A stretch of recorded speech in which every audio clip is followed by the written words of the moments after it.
I think there's a level of intensity in Arkham Asylum that has been lacking from other video games. In Arkham Asylum, it's the real world, and he's fighting real thugs and real killers, and people really do get killed in the game. It's a very, very scary world, but it's a world that he's perfectly suited for. In Batman Arkham Asylum, we really wanted Batman to face the worst night of his life. And so by taking him to Arkham Asylum, the home of the supervillains and where they are all kept, we really could take Batman and challenge him in so many varied and different ways.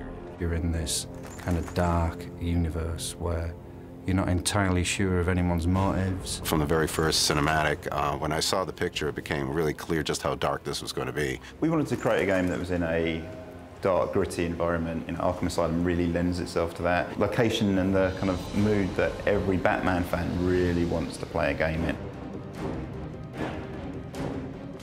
When I started my career in the early 80s, there were a lot of Batman developments I'd see at various studios, and they were all brightly colored, kind of camp interpretations of Batman. I would love to do Batman if we could make the cartoons like the old Fleischer Superman cartoons, because that should be his world. Art Deco, dark, with stirring music, a very cinematic take on it. Creating art, in the Batman world was something very exciting for all of us. Well, this is a different kind of animation than anyone has seen before. It's a very unique look, and I think the audience is going to get very excited by it. It looks great. Something which is really big in the Batman world is the Gothic. So we try to really kind of push the Gothic elements, the kind of like Victorian era, a lot of like metalwork. Gotham is an East Coast city, and it was built a long time ago, so there are a lot of English and European influences in its design. And that was perfectly captured, and I think that's very appropriate, because Arkham is really bedlam, and it really does have the look of an old madhouse. Inside, you know, there are some very sleek areas, there are some very steampunk-looking areas, but Arkham is really an old mansion. Well, through the different buildings, we really try to recreate some kind of history even through these buildings. So if you're going from like Gothic to more kind of like Victorian era, where it's going with a lot of metalwork, a lot kind of like creepy Frankenstein contraptions. We added a lot of kind of gritty, moody medical contraptions, and slowly we just saw it come into life. The first thing we did is we just dived straight into the comic book history. You know, we bought everything we could get our hands on. We just piled up a massive stash of comics and just read through them all to really get a feel for this character. We read up a lot of reference about the Batman universe, and we made sure that we stuck to sort of things that are already in the universe, but we slightly changed them to bring our interpretation of it into life. I think everyone's going to be happy with what we've done. There's not going to be people saying, no, it shouldn't be like this, it should be like that. They'll say, yeah, that works.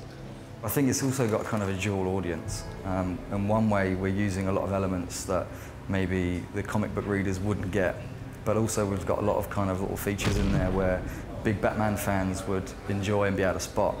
But it's also for the people that aren't big Batman fans, and they can also sit back and just enjoy the story.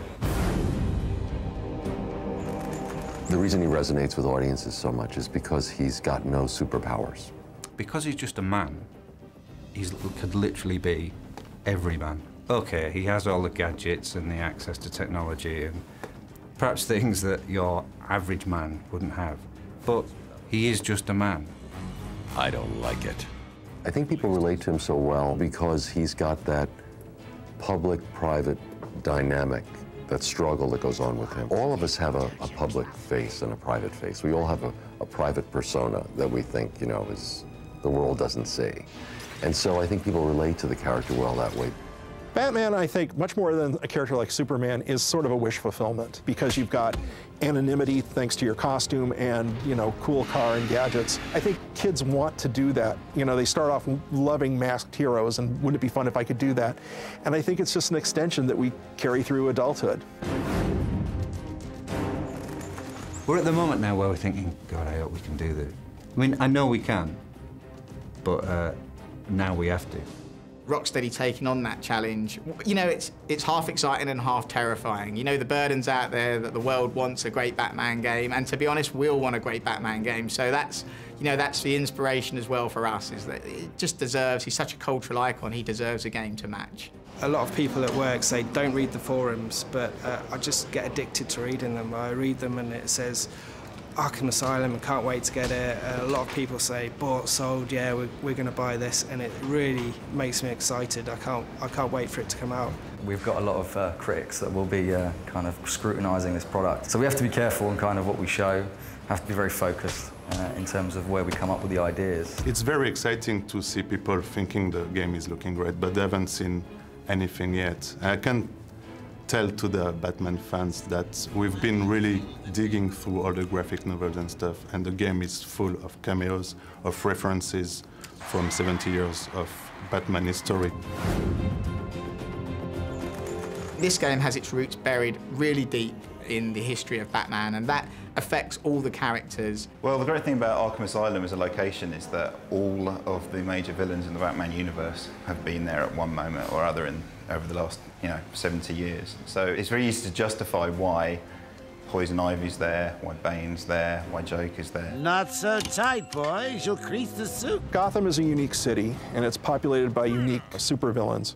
And you just can't send these guys to a regular jail. You need a location that matches their twisted nature. So Arkham Asylum was created as this hospital for the criminally insane, and only the worst and the craziest of the criminals were sent there. When you play the game, you can follow the story, but the more you know about Batman, the more this game's going to give to you. Most of the voices, for example, are considered the archetypal Batman voices. So we have Kevin Conroy as Batman, we have Mark Hamill as Joker, and when we recorded them, they just added a level that was unbelievable to the game. What they deliver is, because they've kind of done it before, they always have their own vision for it, which kind of lends itself very well to what we're doing coming from the comic and graphic novel side.